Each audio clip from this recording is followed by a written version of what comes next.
कर्नाटक के अनकोला में पिछले हफ्ते हुए भूस्खलन हादसे में अब तक 8 लोगों की मौत हो चुकी है, जबकि 3 लोग अभी भी लापता हैं। मंगलवार को नदी से एक महिला की लाश बरामद हुई, जिसकी पहचान सनी घोड़ा के रूप में हुई है।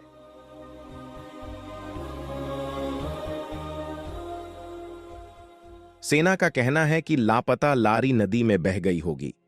एनडीआरएफ नदी में तलाशी अभियान चला रही है, लेकिन अभी तक कोई सफलता नहीं मिली है। इस बीच कर्नाटक टैक्सी ड्राइवर्स एसोसिएशन ने लापता लारी ड्राइवर अर्जुन की तलाशी में तेजी लाने की मांग करते हुए प्रदर्शन किया है।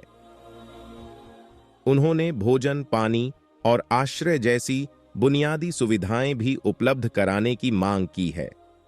राहत और बचाव कार्य जारी हैं। उम्मीद है कि जल्द ही लापता लोगों का पता चल जाएगा। साहिल ऑनलाइन ब्यूरो।